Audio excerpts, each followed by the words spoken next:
আগামী 24 ঘন্টার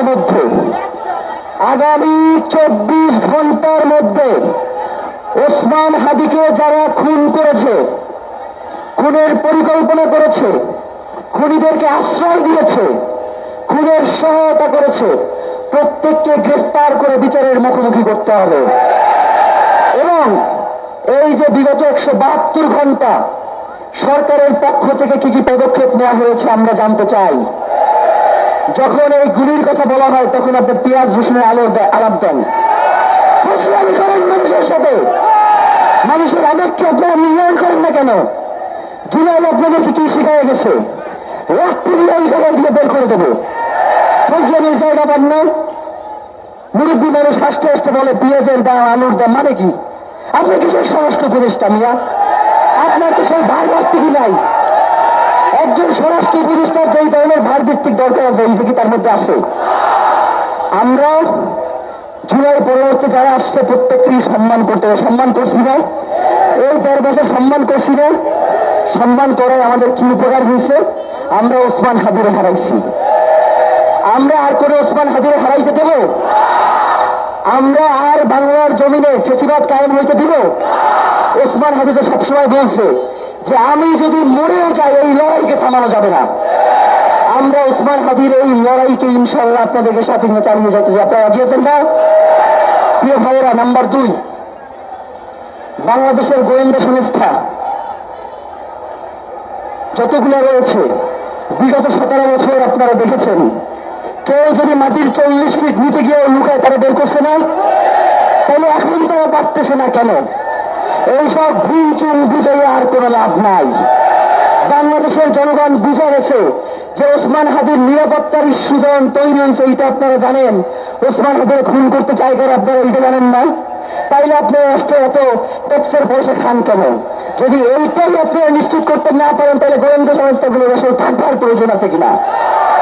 আমরা বলতে চাই, এই জনতা সুশৃঙ্খল জনতা, এই জনতা কখনো মত করার জনতা না। এই জনতা রাষ্ট্রকে স্থিতিশীল করবার জন্য 5ই আগস্ট থেকে আপনাকে সহযোগিতা করে আসছে। তারা 5ই আগস্ট পরবর্তী সময়ে তাদের অনেক ভাই বোনদেরকে হারাইছে। ওসমান হাদির গুলির প্রতিবাদে দাঁড়ানো মানুষদেরকেও কোপানো হয়েছে না? কিন্তু এই রাষ্ট্র আজ পর্যন্ত দেখছেন? আচ্ছা, আজকে জানাজান আমাদের সরকারের পক্ষ থেকে বিচারের কোনো কথা বলা হয়েছে? আপনারা কেউ শুনছেন? তার মানে কি হতে গেল যে এই সরকার কি চায় না? ওসমান হাদির যে বিচার সেইটা তারা নিশ্চিত করতে চায় না, ঠিক কিনা? এখন আমরা কি করব? আমাদের তো কিছু একটা করতে হবে। আমরা কি খালি সারাদিন রাজপথে মরতেই থাকবো? আমাদের ভাইয়েরা গেলে জীবন দিতেই থাকবে? রিয়া গোপরা কি বুলেটে মস্তিষ্কে এপর উপরে যাইতেই থাকবে? যদি নাই চাই তাহলে আমাদেরকে সর্বাত্মক প্রতিরোধ গড়ে তুলতে হবে। সুশীলতা মারানোর আর কোনো সময় নাই। প্রিয় ভাইয়েরা, আগামী সামনে নির্বাচন রয়েছে। সামনে নির্বাচনকে যাতে বাধাগ্রস্ত করা যায় এই জন্য বিভিন্ন ধরনের ষড়যন্ত্র রয়েছে, ঠিক কিনা? তারা যাতে নির্বাচন না হয়, আওয়ামী লীগ যাতে প্রত্যাবর্তন করতে পারে তার জন্য এই ছোট সবগুলো সাজাইছে। তারা মনে করছে যেহেতু এই মুহূর্তে কোন রাজনৈতিক দলের নেতারা যদি মারে এই ধরনের ইম্প্যাক্ট তৈরি হবে না, কারণ জনগণের যে বিশ্বাস তাদের উপরে সেইটা তারা খারাপ হয়েছে। শুধু একমাত্র ওসমান হাদি ছিল জনতার কণ্ঠস্বর হয়ে, বাংলাদেশের স্বাধীনতা সার্বভৌমত্বের প্রতীক হয়ে, জুলাই জজবার প্রাণ হয়ে। সুতরাং ওরে যদি মারা যায় তাইলেই মনে হয় আওয়ামী লীগকে ফেরানো যায়। যারা এই ধরনের কথা চিন্তা করেন আপনারা বোকার স্বর্গে বসবাস করছেন। সকাল থেকে না খেয়ে কারো জনতার জন্য বসে নাই, তারা শুধুমাত্র বসে আছে আমাদের নির্দেশনার অপেক্ষায়। এই মঞ্চ থেকে আমরা যদি এখন ঘোষণা দেই যে এই সরকার আর থাকবে না, আপনি কিন্তু থাকতে পারবেন না। সুতরাং আপনাদেরকে বলতে চাই, আপনাদেরকে তো আমরা আলটিমেটাম জানাজার মাঠ থেকে দিয়ে আসছি 24 ঘন্টা। এই 24 ঘন্টার মধ্যে আপনারা যদি বাংলাদেশের জনতাকে যেই গুলি করা হয়েছে, যেই খুনি এবং খুনের যারা সহযোগী তাদেরকে গ্রেপ্তার করতে সক্ষম না হন, এই জনতার উপরে আমরা আর কোনো সিদ্ধান্ত চাপিয়ে দেব না। তারা আমাদেরকে বারংবার বিশ্বাস করে এরপরে যদি তারা দুঃখ ফিল করে তাহলে তো আমাদেরও থাকবার কোনো দরকার নাই। তাদের এই বিশ্বাসকে আমরা কোনোভাবেই ভঙ্গ হইতে দিব না। গতকালকে আমরা আপনাদের ভাইকে আপনাদের কাছে নিয়ে আসতে চাইছিলাম 8 নম্বর গেট থেকে বের করার কথা, পরবর্তী দেখলাম যে ভিতর থেকে বের করে নিয়ে আসছে। আপনারা হাজার হাজার মানুষ তারা অপেক্ষা রাস্তায় দাঁড়িয়েছিলেন। এই কাজটি কি করেছে আমরা জানি না, তার নিরাপত্তার দায়িত্বে কারা ছিল আমরা জানি না। আমরা সব জানি, কিন্তু বাংলাদেশের স্থিতি করার জন্য আমরা চুপ আছি। যদি ওসমান হাদির খুনের বদলা আমরা না নিতে পারি, তাইলে বাংলার জমিনে হাদিরা শুধু রক্তই দিয়ে যায়, বাংলার দিনে জমিনে স্বাধীনতা সার্বভৌমত্ব আসবে না। প্রিয় ভাইরা, সিভিল মিলিটারি ইন্টেলিজেন্স, আবার শোনেন, সিভিল মিলিটারি ইন্টেলিজেন্সের মধ্যে ঘাপটি মেরে বসে থাকা আওয়ামী সন্ত্রাসীদের অতি দ্রুত গ্রেফতার করে বিচারের মুখোমুখি করতে হবে। 5 তারিখের পরে 626 জনকে কারে পাওয়া যেতেছে আমরা জানি, এবং আওয়ামী লীগকে পরবর্তীতে কারা এই বর্ডার পার করে দিচ্ছে আমরা জানি। মানুষ এখন আর জান দিতে ভয় পায় না, তারা জান দেওয়া শিখে গেছে। সুতরাং এই জনতাকে আপনাদেরকে ঘোষণা করি, ইনকিলাব মঞ্চ কখনোই কারোর সাথে আপোষ করবে না জন থাকতে। ওসমান হাদি আপোষ করে না, ওসমান হাদির ভাইয়েরাও আপোষ করবে না ইনশাআল্লাহ, ওসমান হাদির বোনেরা আপোষ করবে না ইনশাআল্লাহ। ভাইয়েরা, আপনাদের কাছে আমাদের অনেক আগে আসবার কথা ছিল, কিন্তু আসতে পারি না ভাই।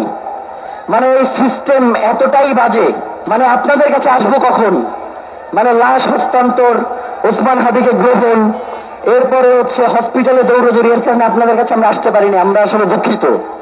কিন্তু একবার যেহেতু আপনাদের কাছে আইসা গেছি, আমরা আর যাইতেছি না। আমরা আপনাদের সাথে আছি। কেউ যদি আপনাদেরকে উস্কাই দেয় যে অমুক জায়গায় নিয়ে ভাঙে ফেলো, এই ভাঙা যাবে না। আপনারা যা কিছু করছেন এতে বাংলাদেশের ইনস্টিটিউশনটা নষ্ট হয়েছে। ঘুরি তো গ্রেফতার হয় না, হয়েছে, আমাদেরকে তো খুলিরে গ্রেফতার করতে হবে।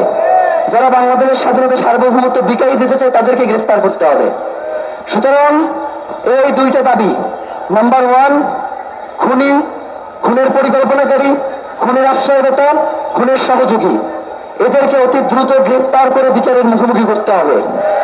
এবং এই খুনের নির্দেশদাতা যে রয়েছেন তাকে দিল্লি থেকে বাংলাদেশে নিয়ে আসতে হবে। দিল্লি থেকে আমরা যদি বাংলাদেশে তাকে নিয়ে আসতে নাই পারে, তাহলে বন্দি বিনিময় চুক্তির লাভ কি? বন্দি বিনিময় চুক্তি দিয়ে আমরা কি করবো যদি খুনি নিয়ে তারা ফেরত না দেয়? আর একটা কথা, সবসময় একটা জিনিস আমি দেখি যে কেউ খুন করে, কেউ গুম করে, কেউ হত্যা করে, সবাই যাওয়া যায় পাশের দেশে। মানে পাশের দেশের কাজই কি বাংলাদেশের স্বাধীনতা সার্বভৌমত্বকে গিলে খাওয়া? শোনেন ভাইয়েরা, 71-এর বয়ান দিয়া, 47-এর বয়ান দিয়া, 24-এর বয়ান দিয়ে এই জনতাকে থামাইয়া রাখা যাবে না। এই জনতা দেখতেছে যে প্রতিনিয়ত তার রক্ত ঝরতেছে, তার কথা কেউ শুনতেছে না। যারা সরকার গঠন করছে এই জনতা তো অত্যন্ত আশা নিয়ে তাদের কাছে আসছিল, কিন্তু তার সরকারের মধ্য দিয়ে তার কোনো প্রতিফলন তারা দেখতে পায় নাই।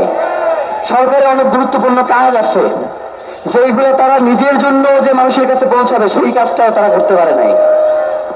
আগামী 2-1 দিন পরে গুম কমিশনের একটা রিপোর্ট প্রকাশ হবে। বাংলাদেশকে যারা, বাংলাদেশের স্বাধীনতা সার্বভৌমত্বের পক্ষে যারা কথা বলতো, তাদেরকে যারা গুম করেছে, খুন করেছে, হত্যা করেছে, পেট কেটে পাথর বেঁধে সমুদ্রে ভাসিয়ে দিয়েছে, তাদের রিপোর্ট প্রকাশ হবে আর অল্প কিছুদিনের মধ্যেই। সুতরাং দেশের সার্বিক পরিস্থিতি নিয়ন্ত্রণের জন্যই আমাদের সবাইকে শান্ত থাকতে হবে, ঠিক কিনা?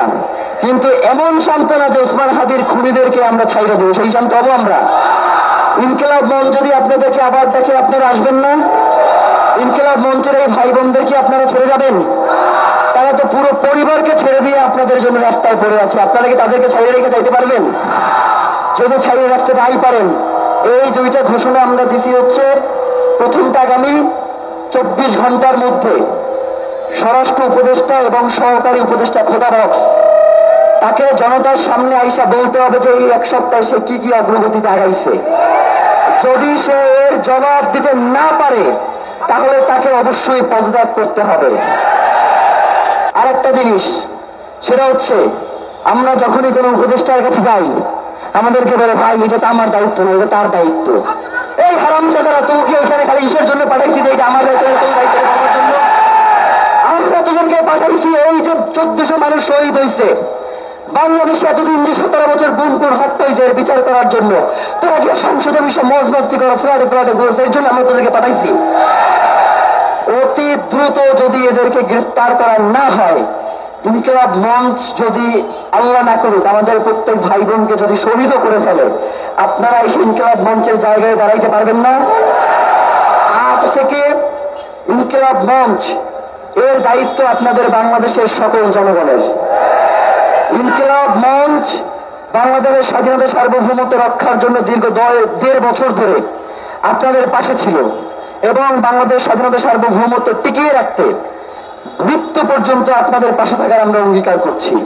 আমরা বাংলাদেশের স্বাধীনতা সার্বভৌমত্ব এবং স্থিতিশীলতায় বিশ্বাস করি এবং যাতে কেউ কোনো অপ্রীতিকর পরিস্থিতি তৈরি করতে না পারে, এই জন্য আপনাদের প্রত্যেককে ইনকিলাব মঞ্চের একজন কর্মী হয়ে যেতে হবে। দেশি বিদেশি বিভিন্ন ষড়যন্ত্র হচ্ছে, তারা যাচ্ছে ওসমান হাদি যে লড়াইটা শুরু করছে, এই লড়াইটা যাতে কোনোভাবেই ফোকাসে না থাকে, এই জন্য দেখবেন যে গুলিবিদ্ধ হওয়ার পর থেকে বিভিন্ন জায়গায় বিভিন্ন লোক স্যাবোটেজ করা শুরু করে দিয়েছে, দেখছেন না আপনারা?